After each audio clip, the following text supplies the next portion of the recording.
Fala pessoal, sejam bem-vindos a mais um vídeo aqui do meu canal. Para quem ainda não me conhece, meu nome é Matheus Ornella, sou jornalista e comentarista de futebol americano, beisebol, basquete, entre outras modalidades.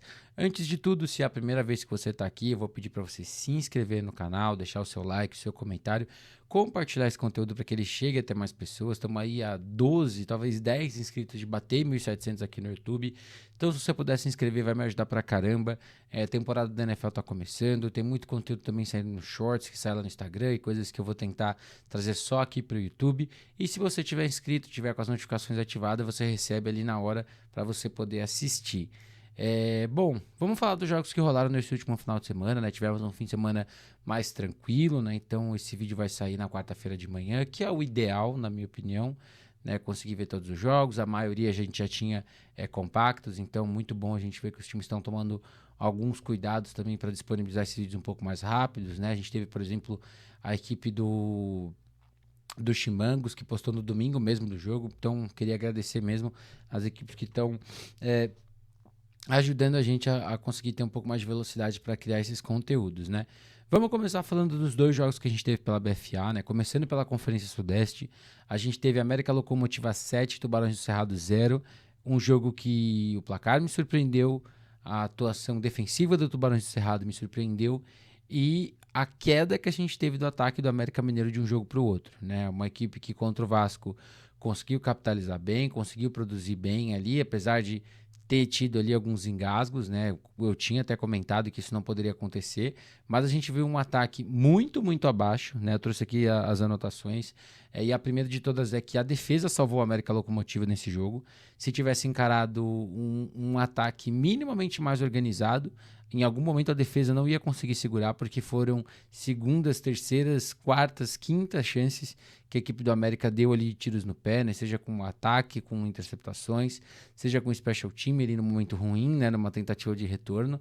Então foi um baque muito grande para essa equipe do América. Eu acho que tem muito mérito da defesa do Tubarão Cerrado, né, de ter conseguido gerar pressão em vários momentos, de no segundo tempo ter conseguido achar formas ali para se manter no jogo, né? Na goal line, né, foram 3 idas ali a goal line, o América só saiu com um touchdown, nas outras 2 não conseguiu pontuar, então tem muito mérito da defesa do Tubarão Cerrado, mas o ataque do Locomotiva deu vários tiros no pé, se colocou em situações muito perigosas, e a defesa foi realmente o que garantiu essa vitória para o time, né? O Dimitri, né, o quarterback da equipe do Tubarão Cerrado, teve ali o seu melhor jogo, vamos dizer assim, né? Onde errou menos do que tinha errado nos últimos 2 jogos, mas ainda não se justificou na chegada da equipe, né? Um jogador americano que a equipe tem no elenco, né? Para ser o quarterback, não conseguiu ali ter tanto ritmo, né? Teve algumas bolas ali que ele conseguiu conectar e tudo mais. No final ali, aquela última jogada nem foi culpa dele, né? Foi um drop, que também foi uma coisinha que a gente viu ali no jogo, mas ainda não se justificou muito a sua chegada. É o que eu falo de nem sempre trazer o americano é a solução para o seu ataque, a solução para a sua defesa. Ele não foi o único exemplo desse final de semana, né? Eu vou falar depois também de outro que a gente teve, mas eu acho que o Tubarão Cerrado é um caso claro de que não estava um americano de ter um time muito competitivo, não estava um jogador de fora de ser uma equipe espetacular, né? Então a equipe não conseguiu ofensivamente vencer um jogo que a sua defesa deu essas oportunidades, né? A defesa cedeu alguns espacinhos no jogo terrestre, no jogo aéreo também. O América trouxe muita variedade, isso é muito importante a gente falar, né? Conseguiu distribuir bem, né? O Gucci, mas não conseguia finalizar, a defesa conseguia forçar paradas ali na hora certa e deixou o ataque em várias posições ali para tentar capitalizar, para tentar pontuar, mas o ataque do Tubarões não conseguiu correr bem com a bola como correu no primeiro jogo, então o front do América aparecendo muito bem, e teve alguns passes que conseguiu conectar, teve algumas situações, mas que não conseguiu transformar isso em pontos e acabou saindo zerado, né? Outro detalhe muito importante foram as faltas, né? Eu coloquei aqui da defesa, que a defesa do América conseguiu ter um jogo bom, né? Onde roubou uma bola ali no final também, que foi importante para conseguir se manter. Mas teve ali algumas faltinhas também que deram segundas oportunidades para essa equipe do Tubarão Cerrado. Então, pontos de atenção aí.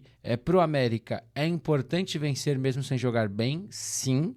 Mas, pelo que a gente tinha visto das duas equipes, o América deveria ter feito um jogo melhor, ter capitalizado mais. E o ataque tem que agradecer muito a defesa, porque realmente foi o diferencial para conseguir a segunda vitória e se manter invicto na BFA, né? E vai ter que fazer mais no jogo contra o Cruzeiro, né? O Clássico de Minas, que é o próximo desafio do América Locomotiva. Passando agora para Parnamirim Scorpions 26, Jangadeiros 14. É um jogo muito bom, né? O placar não me surpreendeu tanto. Para quem viu as prévias, eu achava que o Scorpion State tinha um elenco mais ajeitado e mais organizado para vencer. E no final, essa organização para mim foi o que acabou pesando mais. A equipe conseguiu trazer algo que a gente não estava vendo nos outros jogos, que era o jogo terrestre não funcionou. Foram 44, 45 jardas totais de jogo terrestre. Jogo aéreo foi muito melhor, foram quase 200 jardas passadas entre o Torres e o Mariota, né? O Mariota, inclusive, entrou no segundo tempo, forçou um pouco mais, se colocou em situações mais perigosas, mas conseguiu converter, traz aquela versatilidade e mobilidade dele para o jogo. Mas o Torres também ali, apesar de não ter tido muito impacto, jogadas tão explosivas, quando a defesa do Scorpions roubou a bola, colocou em posição, ele conseguiu transformar isso em pontos junto com o seu ataque, né? Inclusive com uma partida muito boa do Jumanji, né? Foram 4 recepções, 107 jardas, teve um touchdown. Na equipe conseguindo usar bem ele tá dentro desse plano de jogo, né?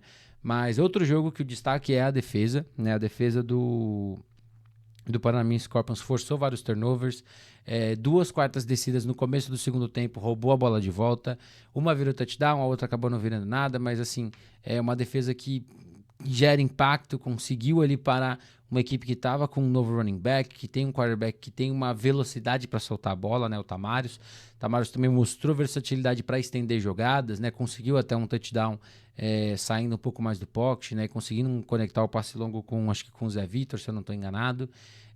Mas foi um jogo muito bom, né? Eu acho que as duas equipes mostraram um pouco do seu melhor, né? Para esse jogo, né? O ataque, como eu falei, né, o ataque do Scorpions, quando a defesa deu campos curtos, né, foram 2 situações muito próximas da end zone, o ataque transformou isso em pontos, e isso é muito importante, né? Então, assim, foi um ataque que eu acho que operou bem, né? Não foi espetacular, a verdade é essa, mas teve seus momentos para conseguir produzir legal, teve seus momentos ali para ter suas jogadas criativas e também criar um pouco mais.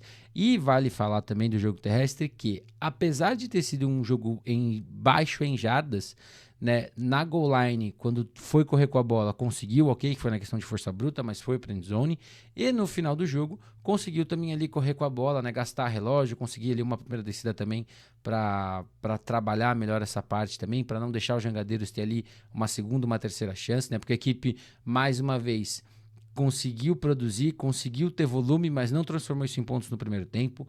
No segundo, teve aquelas decisões ali de quarta descida muito cedo, talvez, ainda mais olhando para a diferença do placar. Mas aí o Tamarius, com o passar do jogo, ele vai fazendo isso também, né? Parece que no terceiro e quarto período ele esquenta e ele cresce, né, com o jogo. Mas, mais uma vez, não foi o suficiente para os Jangadeiros conseguir vencer. Muito importante também a gente falar, né? A defesa dos Jangadeiros teve um jogo também relativamente bom, né? Conseguiu ali segurar em vários momentos, conseguiu fazer algumas coisinhas, mas esse Scorpions também se desenvolveu, né? Foi um jogo muito truncado, né? A verdade é essa, né? O jogo aéreo das duas equipes fluiu muito bem, né? Com jogadas mais explosivas, né? O Jangadeiros até teve um pouco mais de ritmo, mas o Scorpions foi quem mais se beneficiou das vezes em que produziu, né? Do Scorpions, pontos de atenção, muitas faltas, foram 12 faltas para 90 jardas. A defesa deu muitos tiros no próprio pé e deu umas oportunidades para o ataque dos Jangadeiros converter terceiras descidas, deu ali alguns first downs de graça, foi encurtando seu campo ali, e isso é prejudicial, né? Olhando para o restante da competição, é algo que a equipe já deveria ter diminuído. A gente viu isso na estreia contra o Mariners, então a gente não pode voltar a ter um jogo com quase 100 jardas de falta da sua defesa. E do ataque dos Jangadeiros, eu acho que vale a gente falar dessa estreia do Dimitri, né? O Dimitri que veio para substituir o A.J. Lee, começou ali tendo algumas carregadas boas, né? Quebrando alguns tecos e tudo mais. É um biotipo muito diferente do que o A.J. Lee era, né? O Dimitri é um cara maior, mais troncudão, mas ele não foi um fator, pelo contrário, ele foi até um problema para esse ataque, né? Ele teve ali diretamente relacionado em 3 turnovers da equipe, 2 fumbles que ele sofreu, né? Um em uma das situações de quarta descida, o outro no terceiro quarto, não, acho que foi no segundo quarto, mas assim, não foi um fator, perdeu ali bolas importantes, né? Não conseguiu produzir tanto como recebedor, teve ali suas corridas, mas de uma maneira geral não foi um fator, mais uma vez, do que você espera de um jogador americano, né? O AJ Lee estava numa crescente boa junto com esse ataque e a peça de reposição tinha características diferentes, é um estilo diferente e acabou cometendo esses erros aí que tiveram peso sim, né, nessa derrota, né? Mais uma vez, o ataque do Scorpions no primeiro tempo não ritmou, mas quando teve campos curtos capitalizou em cima disso. Então eu acho que é um ponto de atenção para esse Jangadeiros, que agora está 1-3, né? E se quiser sonhar com playoffs, vai ter que ganhar os próximos 2 jogos aí para ter qualquer chance matematicamente de ir para os playoffs, né? O Scorpions agora está 2-2. E desse jogo é isso, né? Eu acho que o Scorpions teve um time mais organizado, mais disciplinado, por mais que tenha tido todas essas faltas, disciplinado no sentido de finalizar quando as situações apareceram. Né? E isso é muito importante quando você tem um adversário ali que tecnicamente você tem um jogo bem, bem parecido. Né? Os Jangadeiros, como eu disse, né? O Tamaros teve um bom jogo esticando jogadas, né? Eu deixei anotado aqui também o Diego fez um touchdown muito longo também, né? Tava merecendo, foram 7 recepções para 129, quase 130 jardas. Então, um jogo equilibrado, mas que o Scorpions conseguiu ali nessas situações de turnovers, né? A famosa batalha dos turnovers. O Scorpions tirou mais proveito de quando teve campos curtos. E desse jogo é isso. Passando agora para os jogos do Brasileirão da CBFA, né? Tivemos 5 jogos nesse final de semana, 4 jogos pela D2, 1 jogo pela D1. Os últimos estreantes finalmente entraram em campo, né? Sorocaba Vipers pela D2 e a RFA pela D1, né? Mas vamos começar na D2, mas vamos começar falando de Porto Alegre Pumpkins 47, Joinville Gladiator 0. Né? Um jogo que o Pumpkins veio realmente para mostrar, porque é um dos favoritos nessa D2. A gente teve um jogo muito bom do Nicolas, né? Foram 5 passes para touchdown dele na partida, né? O Pietro entrou no segundo tempo e também teve um passe para touchdown. Somando os dois, foram 225 jardas, 6 touchdowns passados, 7 recebedores com pelo menos um passe recebido, o que mostra que esse time está distribuindo bem a bola, né? Obviamente, para mim, a gente tem um destaque que está sendo o Theo, né, 4 recepções, 78 jardas e 2 touchdowns. Mas assim, um ataque aéreo muito versátil, que conseguiu usar bem seus running backs no jogo corrido, que eu achei muito importante. O Arthur teve um TD recebido de passe, eu achei muito importante também conseguir usar os seus running backs também nesse jogo aéreo. O jogo terrestre encaixou um pouco mais, foram quase 80 jardas, né? Teve o TD do Coturno também correndo com a bola, né? Running back mais parrudo, né? Conseguiu ali ganhar algumas jardas difíceis em espaço, conseguiu ter um touchdown, mas um ataque que pelo ar acha muitas formas, né? Acha em passes curtos, acha em passes médios, passes longos, consegue ele pendurar algumas bolas para dar a oportunidade para seus recebedores produzirem. E foi um ataque que realmente, no primeiro tempo principalmente, não deu chance para o azar, capitalizou ali em muitas situações. Teve 2 ali turnovers on downs, que a defesa do Gladiators tem mérito por conseguir as paradas, mas no geral foi um ataque que pegou todas as oportunidades que teve e conseguiu dominar o jogo, né? Conseguiu fazer valer o seu favoritismo. E olhando para a defesa do Pumpkins também, outra atuação muito boa, né? Até melhor do que a gente tinha visto na estreia. Talvez com menos turnovers, né? Obviamente, né? Teve ali uma interceptação. Teve também um turnover on downs no quarto período. No terceiro ou quarto período, né? A gente já estava em Mercy Rule, mas enfim... talvez menos impactante no aspecto de interceptações, até porque encarou um ataque que se arriscou menos de forma aérea, mas um jogo muito bom, um jogo muito físico, se ajustou bem a tudo que o Gladiators tentou fazer. Eu falei muito disso na prévia depois do jogo do Paraná Guardian Saints, que era um ataque muito interessante da gente ver, porque tinha uma formação base pesada, mas tentava correr aberto, tentava de repente passar, usava o quarterback para correr e tudo mais. A defesa estava muito bem montada e preparada para qualquer coisa que viesse, né? E para mim isso ficou muito evidente no jogo. O único problema, que também é achar o pelo em ovo, né, para falar dessa defesa, é que no segundo tempo foram muitas faltas, né? Deu ali algumas primeiras descidas, tiveram algumas situações ali de offside, deu esse campo pro Gladiators, inclusive, chegar na red zone para pontuar, o que não conseguiu, mas deu esse campo, e você tem que tomar esse cuidado, né? Principalmente no segundo tempo, né? Que num jogo mais apertado, né? Você pode estar um pouco mais nervoso, mais cansado, né? E acaba cometendo alguns errinhos mentais. Então a defesa tem que ficar ligada para isso, mas foi uma vitória muito boa, né? E da equipe do Gladiators é complicado a gente tentar avaliar, porque eu acho que tudo que a gente fala do Pumpkin já vale pro Gladiators, né? Uma defesa que teve os seus 2 turnovers não downs forçados, teve, mas no geral não conseguiu parar nem pelo chão, nem pelo ar, não cedeu nenhuma corrida muito longa também, isso é verdade, mas o Pumpkins não é um time que está se propondo a tentar correr muito, né? E contra o jogo aéreo teve alguns probleminhas ali, né? Também nas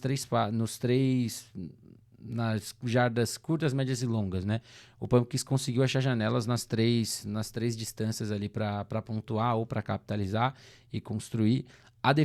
O ataque não conseguiu, né, operar da mesma forma que a gente viu contra o Paraná Guardian Saints, onde também não foi um jogo espetacular, mas conseguia ali marchar um pouco mais, o físico conseguia prevalecer em algumas situações, e os special teams mais uma vez tiveram uma atuação um pouco mais abaixo, né? Teve o retorno de punch para touchdown da equipe do Pumpkins com o Torres, e logo na sequência teve o kickoff onde o time de retorno não estava ligado e o Pumpkins roubou a bola e pontuou inclusive no drive seguinte, se eu não estou enganado.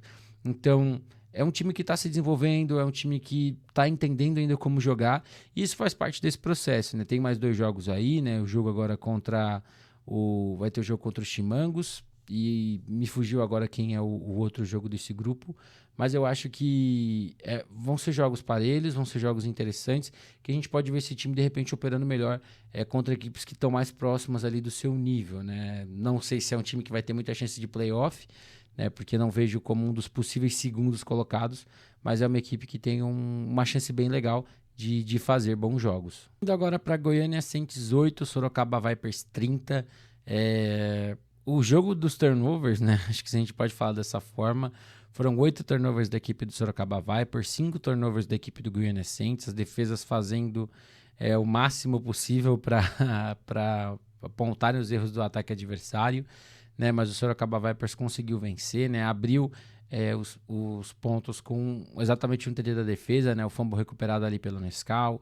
Era uma defesa que já era muito física na SPFL, que na final contra o Guarulhos Rhino já tinha mostrado que ia gerar muita pressão, que ia fazer muita força e, né, que tinha potencial para forçar esses turnovers, né? A gente teve ali muitas roubadas de bola, né? O Levi, que acabou de chegar, teve 2, né? O Oliveira teve 3.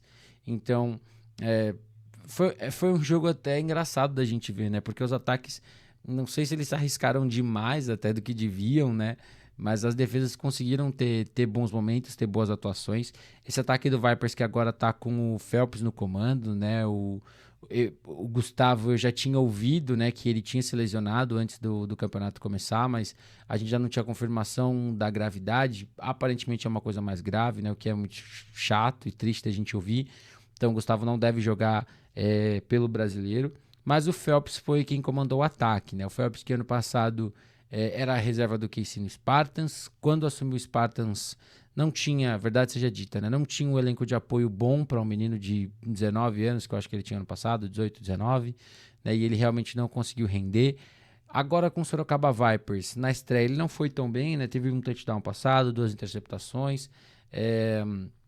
Mas eu acho que é um menino novo que está com um elenco que tem os seus caras veteranos também para tirar um pouco do peso das costas dele, né? O jogo corrido funcionou legal, conseguiu usar também ali os caras mais rápidos como o Bang para pontuar, mas a gente viu bons passes dele, né? O TD do Lacra conseguiu pendurar algumas bolas bem legais, e eu acho que é um momento bom para ele, e ele tá com um elenco que vai dar um aporte legal para ele conseguir jogar bem, né? Se ele vai conseguir jogar bem, se a gente já vai ver ele sendo um fator positivo, eu acho que só o tempo vai dizer mesmo. Eu acho que tem muita coisa nesse estreia que ele tem que pegar realmente de erros para se corrigir, mas é um cara muito interessante para a gente ficar de olho, né? O jogo corrido agora da equipe sem o JP, né? A gente teve Fred Tyson, né? Caras que não são do mesmo estilo que o JP era, né, que era um cara menor, mais rápido, mais explosivo, que procurava o campo aberto. O Fred e o Tyson são caras que correm mais pesado, que vão tentar ir mais pelo meio, né, vão tentar ganhar essas jardas ali mais com a força bruta, e tiveram boas janelas, tiveram algumas boas jogadas. A defesa do Saints também conseguiu forçar paradas em outras. Vamos ver se essa equipe do Vipers ainda traz alguma novidade para esse backfield, né? De repente um cara com características iguais, ou um cara de repente diferente para você usar em algumas situações. E a defesa, né, acho que não tem muito que a gente possa falar, né? Foi uma defesa que cedeu alguns espaços, né? Esse ataque do Goiânia Saints, mais uma vez, tentou utilizar ali da sua criatividade, o Matheus passou muitas vezes a bola, né? mas foram 8 turnovers, né? Então, assim, mesmo quando deu algumas janelas, a gente vai acabar esquecendo, apagando isso da nossa cabeça, porque foram 8 turnovers, né? 6 interceptações e 2 fumbles forçados. São realmente números que não tem como a gente não falar dessa equipe de Sorocaba. Do ataque do Goiânia Saints, né? O Matheus, eu acho que ele se arriscou até demais. Eu entendo que a situação do jogo, de repente, pedia você tentar passar mais a bola, mas faltou um pouco de cuidado, né? Algumas janelas ali muito arriscadas que não se pagaram nesse jogo, né? Então, a equipe até trocou depois, né, o quarterback, mas o Matheus foi o titular por boa parte do tempo. Acho que, assim como eu falei do Phelps, né, tem que parar para olhar tudo que errou nesse jogo, né, tudo que dá para melhorar para os próximos jogos. Esse time do Saints ainda está na briga por uma vaga de playoff, né? Vale lembrar que esse grupo aí eu acho que vai ser um grupo bem embolado, porque a gente tem Vikings agora com uma vitória, a gente tem Saints com uma vitória, Vipers com uma vitória, Ocelotes com uma vitória, né? Então, é um grupo bem embolado, né? E é um grupo que eu sinto que a gente deve ter um dos 3 segundos colocados saindo daí. Então, esse Saints tem que se manter vivo, né? Vai ter 2 viagens longas agora para fechar a fase de grupos contra 2 times bons, né? Vikings e Ocelotes. Então, é um time que tem que pegar esse jogo e realmente entender tudo o que aconteceu, porque tá na briga ainda, né? E não pode desanimar. Ainda mais que a sua defesa teve um jogo de 5 turnovers também. Então a defesa realmente deixou um bom impacto para esse jogo como um todo, né? Da defesa do Goiânia Saints, né? Como eu falei, teve algumas situações ali dos passes longos que acabaram encaixando, mas assim como o Sorocaba Vipers, né? Eu acho que o número de turnovers ele vai falar muito também sobre o que você pode fazer. Os special teams também roubaram a bola mais uma vez, então é uma derrota sofrida para esse time de Goiânia, mas eu acho que assim, tá na briga, tem time para brigar com Vikings e com Ocelotes? Talvez tenha, né? Mas vai ter que fazer mais aí do que a gente viu nesse jogo em casa. Passando agora para Carlos Barbosa Chimango 6, Paraná Guardian Saints 30. Né, o jogo que foi mando do Carlos Barbosa, né, mas as duas equipes são ali do Sul. O Paraná Guardian Saints vence seu segundo jogo, né, agora 2-0, dentro desse grupo que tem o Pumpkins também. Então as duas equipes aí invictas, né, vão se encarar. Provavelmente quem vencer vai ser o líder do grupo. E um jogo bom da equipe do Paraná Guardian Saints. Capitalizou nos erros do Carlos Barbosa Chimangos, mas foi um jogo bem de altos e baixos no aspecto do quarterback, né? O Leandrinho, né, teve uma partida ali de 114 jardas, completou 9 dos 22 passes tentados, 3 TDs, 2 interceptações, 21 jardas correndo com a bola. Saiu no YouTube ontem aqui no canal, inclusive para quem quiser ver uma análise de uma das 2 interceptações, que é um pouco do que eu tinha falado na prévia de aprender a pegar o que a defesa está te dando naquele momento, se arriscar um pouco menos, entender também as situações do jogo para o Leandrinho, mas foi um time que começou muito bem, 2 erros ali de special teams do Carlos Barbosa, onde a equipe capitalizou, onde a equipe pontuou, né, e isso foi muito importante. A linha ofensiva, assim como o Leandrinho, teve seus momentos bons e ruins. A gente teve várias situações onde deu bastante tempo para ele trabalhar, conseguiu estender jogadas, abriu buracos para o jogo terrestre, mas tiveram 2 bad snaps ali que mataram campanhas, tiveram alguns snaps altos, tiveram algumas jogadinhas ali em que a equipe cedeu espaços, mas já é uma melhora do que a gente tinha visto na estreia, né? Então eu acho que vale uma menção também para essa linha ofensiva da equipe. O ataque, como a gente sabe, variou bastante, trouxe coisas diferentes. Em situações ali de red zone, correu, né, com os seus recebedores. Eu acabei esquecendo de anotar o nome dele aqui, eu até peço desculpas. Mas é uma situação até inteligente, né? Porque é você usar um cara grande e rápido para você correr ali essas 3, 4 jardas ali na goal line. E a defesa teve um jogo bom, foram 3 interceptações. Não cedeu ali nenhum passe de mais de 7 jardas. Acho que o passe mais longo que o Chimangos conectou foi de 7 jardas. Então, uma defesa que, pelo ar, conseguiu trabalhar muito bem. Conseguiu também ali gerar pressão no quarterback adversário. Forçou ali seus sacks, seus tackles for loss. No jogo terrestre, cedeu alguns espaços, sim. Cedeu algumas janelas. Teve uma grande corrida que a equipe do Chimangos conseguiu fazer. Mas, no geral, foi uma defesa que mais uma vez apresentou um jogo bom ali para conseguir anular ali o seu adversário de fazer o que queria inicialmente, que era correr com a bola com mais constância. E no jogo aéreo conseguiu, além de não ceder os passes curtos, médios e longos, conseguiu roubar a bola 3 vezes. É, falando agora desse Carlos Barbosa Chimangos, né, como eu disse, né, 2 erros de special team que viraram touchdowns, né, logo no começo do jogo, no primeiro quarto, né, esses 2 erros viraram 13 pontos para o Paraná Guardian Saints.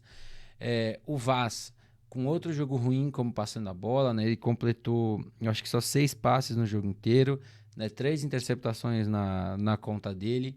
Então, uma equipe que está tentando ainda se achar no aspecto aéreo, mas não consegue produzir ainda quando tem que arriscar passes longos, né? O Vaz também não está conseguindo ali ter uma sequência muito boa, acho que já são 7 ou 8 interceptações em 2 partidas.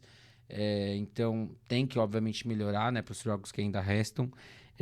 Mas eu acho que fica um destaque muito legal para esse Carlos Barbosa Chimangos, que foi o Guilherme, né? A gente está tão acostumado a ver esses running backs menores, né, que buscam sempre ali só a velocidade, né? Ou tentam jogar por fora para tentar ganhar na explosão.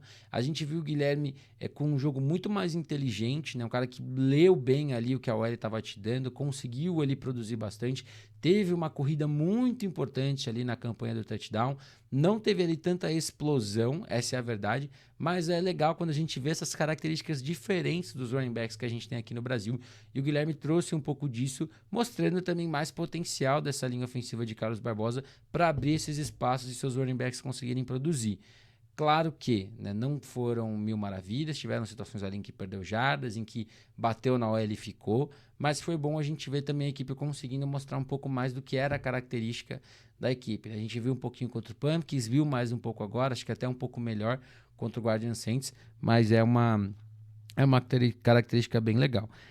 Da defesa, né, foi um jogo que, contra o passe, eu até gostei, né, além das 2 interceptações, tiveram situações ali que a defesa estava no lugar certo para fazer jogadas. Tiveram alguns errinhos da secundária que custaram os touchdowns, né, ali na screen, né, que foi um fake screen que a defesa acabou comprando.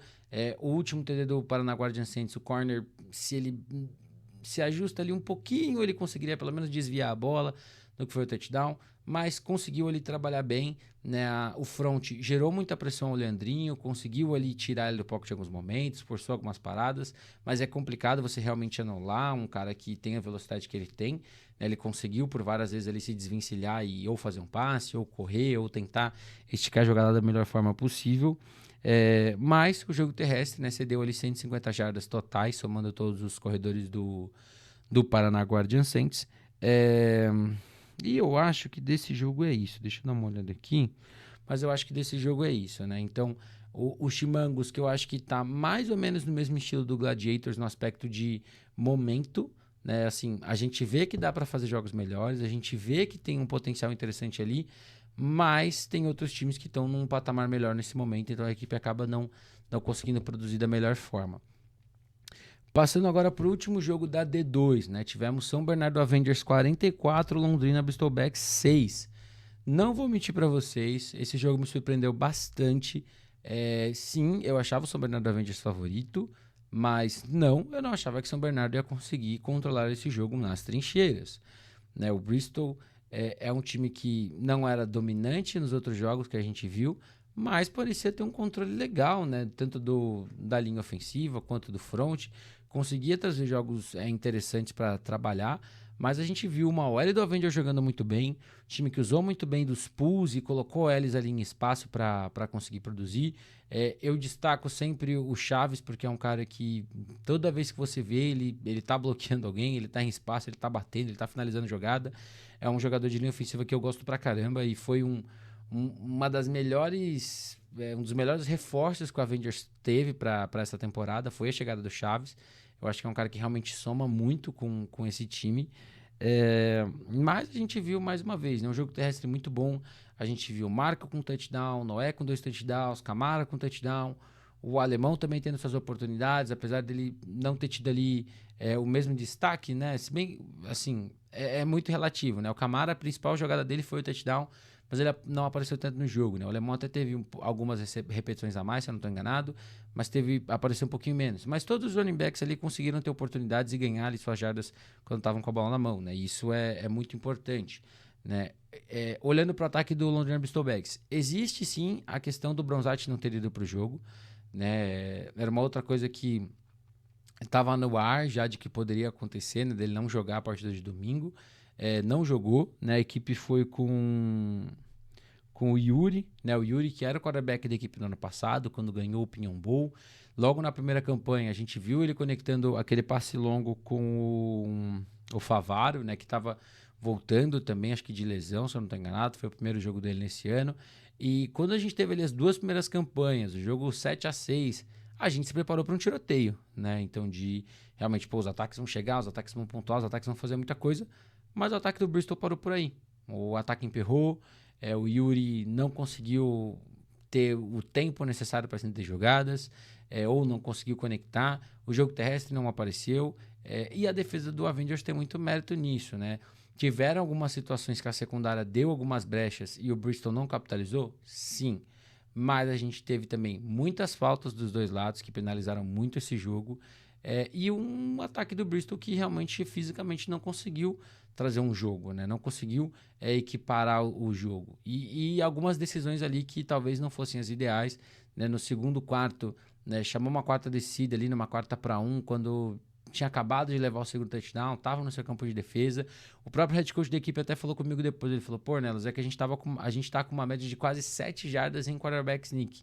Então era uma decisão, de certa forma, baseada no que eles tinham de resultado, né? E assim, faz sentido, obviamente faz, mas na situação em si acabou não se pagando. O Avengers pontuou na campanha seguinte, e aí o placar deu uma desandada também em favor da equipe de São Bernardo, né? Voltando a falar do Avengers, né? O jogo terrestre foi muito bem, o Cauê passando a bola foi literalmente o mínimo do mínimo necessário, né? Foram 2 passes completos de 4 passes tentados, um touchdown, o primeiro touchdown do Austin Catcher, né? Com a equipe de São Bernardo, né? O jogador norte-americano estava na defesa no começo do ano, fez a transição para o wide receiver agora, teve ali seu primeiro touchdown, mas assim, um jogo bem... Não era para ser o jogo aéreo, a verdade é essa, né? Eu acho que o próprio Cauê, na entrevista pós-jogo, ele realmente fala, né, que é um time que tá mais propenso a correr com a bola, tem vários running backs bons para produzir. Então, assim, conseguiu ali, né? O primeiro passe foi um passe completo, uma terceira descida que o Bristol não estava esperando, o segundo passe foi o touchdown, o terceiro, se eu não me engano, foi a interceptação, e o quarto foi um passe incompleto já no quarto período. Então, é bom a gente ver que esse jogo aéreo tá ali para pontualmente aparecer, mas realmente não era o jogo pro Cauê e pros seus recebedores, né? Da defesa, como eu disse, depois da primeira campanha, não deu mais espaços, cometeu muitas faltas, isso é verdade. E como eu disse, uma jogada ou outra secundária deu brechas que o Bristol não capitalizou, e o Yuri e o Sullivan, que foi o outro quarterback que entrou com o passar do jogo, não conseguiram finalizar. Mas foi um time que jogou muito bem, teve a pick six do Fê, né, no terceiro quarto, início do terceiro quarto. Foi uma pick six muito boa, inclusive. E os special teams da equipe de São Bernardo, né, fizeram um trabalho bom, né? Acho que é bem conciso, bem consistente, né, o trabalho que o Pracinha está tentando implementar desde que ele chegou. Mas eu, particularmente, não vi a necessidade da equipe arriscar aquele fake punch ali com o Marco Aurélio. Eu, particularmente, acho que você tem que guardar esses cartuchos para situações que você pode, de repente, precisar mais. Acabou até não dando certo, porque o Marco deixou a bola cair, mas é um aprendizado também, eu acho que para essa equipe, né? A primeira vitória do Avengers, inclusive, em competições nacionais, né? Segunda vitória do Avengers no ano, segunda vitória no Baetão. Então a equipe no Baeta aí, jogando em casa, tá tendo muito sucesso nesse Brasileirão. E o importante a gente falar é que a diferença de pontos que o Avengers estabeleceu é muito importante olhando para a classificação dos melhores segundos. Isso porque o Avengers tirou os 22 pontos de desvantagem que tinha na derrota para o Spartans, já construiu um saldo legal e, teoricamente, agora tem os 2 adversários mais fracos do grupo pela frente, Assis e Caraguá. Então são 2 jogos que a equipe pode capitalizar em pontos e se colocar numa boa posição como um dos segundos melhores. Claro, o Spartans vai jogar, né? Se eventualmente acontecer do Spartans perder algum dos jogos que restam dentro do grupo, a situação pode embolar como um todo. Mas pelo menos a equipe se coloca numa situação confortável para conseguir ir para os playoffs, né? O que já seria um grande feito para essa equipe do São Bernardo Avengers. E para o Bristol Baggs, né? Tá com uma campanha de 1-1 agora, vai ter pela frente a CISI, vai ter pela frente o Spartans. Se quiser sonhar com os playoffs, vai ter que vencer esses 2 jogos, que é mais uma vez como eu disse, pelo que a gente viu do Avengers e pelo que a gente conhece dos outros jogos, das outras equipes, é muito difícil o São Bernardo perder os 2 jogos que restam. Então, vai ter que vencer o Assis e vai ter que vencer o Spartan se quiser sonhar com playoff, né? E aí a gente teria um bolo muito grande dentro desse grupo C. Para fechar o nosso vídeo, a gente tem a vitória do Galo Futebol Americano, né? Jogando fora de casa, a gente teve a RFA 2, Galo Futebol Americano 21. Um jogo completamente atrapalhado pela chuva, né? A filmagem que a RFA trouxe, apesar de todos os problemas, a gente conseguiu ter uma noção do que foi esse jogo, né? Um jogo que a chuva castigou muito, muito. Eu não vou dizer o espetáculo, né? Mas assim, eu acho que é meio que isso, né? A chuva ela acabou estragando muito do que a gente poderia esperar dessa partida como um todo. Eu acho que o Galo, que já está confortável em correr com a bola, viu a chuva, não tinha por que correr, né? Não correr, né? O Caravita também foi bem pontual nos seus passes, né? Teve ali 2 passes longos que ele teve sucesso, teve uma interceptação no final também. No final, a equipe do Galo acabou se arriscando um pouco mais nos passes, até um pouco sem necessidade, mas foi um jogo do Geller, foi um jogo do Ariel, né? A equipe correu muito bem com a bola, né? Correu muito bem com a bola, não, né? Na verdade, correu constantemente com a bola, porque a defesa da RFA conseguiu subir bem a parede e evitou ganhos muito grandes de jardas dos running backs da equipe do Galo, mas o jogo terrestre do Galo apareceu quando a equipe teve ali as suas campanhas perto da end zone, né? Então, teve um touchdown do Geller, teve um do Ariel e teve um do Caravita, né? Numa read option ali que o Caravita puxou a bola e correu para a end zone. Então, mais uma vez, foi um jogo que o Galo não construiu tantas campanhas, a gente viu isso na estreia contra o Flamengo, mas, mais uma vez, quando a defesa deu as condições ideais, o ataque foi lá e capitalizou, o ataque foi lá e pontuou, o ataque foi lá e fez o que tinha que fazer. Falando da defesa do Galo, né, obviamente, foi crucial, né, para que a equipe conseguisse ter essas situações de campo mais curto para pontuar. Ryan teve 2 interceptações, né, foi o craque, inclusive, da partida. A terceira interceptação eu não me lembro agora, eu acho que foi do Juan, mas eu posso estar enganado. Então aí essa secundária chegando próximo de 10 interceptações em 2 jogos. E foi um trabalho muito bom, né? O Cox apareceu ali como running back, a gente sabia indiretamente que o Cox estaria jogando pela RFA, né? Jogou como running back e não teve muitos espaços, não teve oportunidades. Foi um jogo muito físico. Eu acho que, inclusive, é um mérito para a RFA, porque trouxe essa fisicalidade que a gente não viu de Flamengo no Brasileirão, que a gente não viu de Vasco na BFA, e que a gente não viu ainda de Macaé e de Captains na D2. Então, trouxe muito dessa fisicalidade que a gente estava querendo ver. Fez um jogo muito duro nas trincheiras, né? Tanto a sua L quanto o seu front conseguiram dar trabalho, conseguiram ali realmente fazer um jogo muito duro, manter a equipe na partida ao máximo possível. Mas, né, mais uma vez, a chuva foi um fator muito grande, a chuva realmente atrapalhou e o Pedalada teve um jogo realmente muito ruim, né? Teve ali sucesso em passes curtos, teve ali algumas situações em que ele até conseguiu se desenvolver, mas teve 3 interceptações, na minha humilde opinião, as 3 interceptações, decisões ali questionáveis dele, né? De repente não ter entendido muito bem onde a defesa estava se posicionando. O Pedalada que é quarterback da seleção brasileira de flag, né? E é o QB da RFA há bastante tempo, mas tomada de decisões ali meio ruins em situações que o Galo conseguiu capitalizar, né? Então, eu acho que, mais uma vez, eu queria que esse jogo acontecesse de novo em situações normais e ideais, sem chuva. Talvez a gente tivesse um jogo mais parelho, talvez o plano de jogo do Galo fosse outro, desse oportunidades para a RFA capitalizar, o plano da RFA poderia ser outro. Então, muitas coisas que poderiam ser diferentes, né? Porque a gente não está falando de uma chuvinha. Para quem viu esse jogo, realmente a chuva castigou muito a atuação das duas equipes.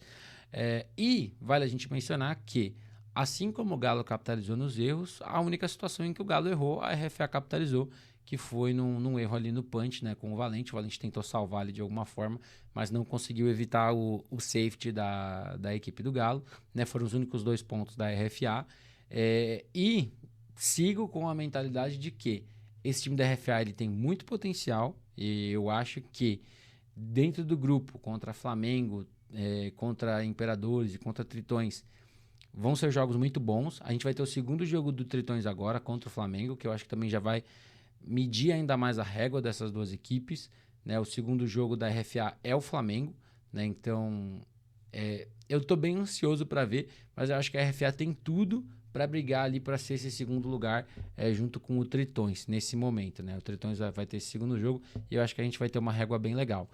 Sobre o Galo, mais uma vez, capitalizou quando o adversário deu essas chances de capitalizar, defesa com um jogo muito bom, e o ataque que, apesar de não ter tido um jogo em volume, conseguiu 3 touchdowns ali quando teve as oportunidades de pontuar. Então o Galo segue 2-0, segue como um dos favoritos, mas eu acho que a RFA, caso essas equipes se encontrem de novo, ela pode trazer um jogo muito bom contra o Galo. Mas, bom, gente, o vídeo é esse. Eu vou ficando por aqui. Mais uma vez, se você ainda não está inscrito, eu vou pedir para você se inscrever aqui no canal, deixar o seu like, o seu comentário, compartilhar esse conteúdo para que ele chegue até mais pessoas. Mais uma vez, aí estamos próximo de 1.700 aqui no YouTube. Então, se você puder deixar você puder se inscrever, eu agradeço pra caramba. Se puder compartilhar para que mais gente conheça o canal, também me ajuda pra caramba. Me siga nas outras redes sociais para você ter conteúdos diários também. Tamo junto e até a próxima.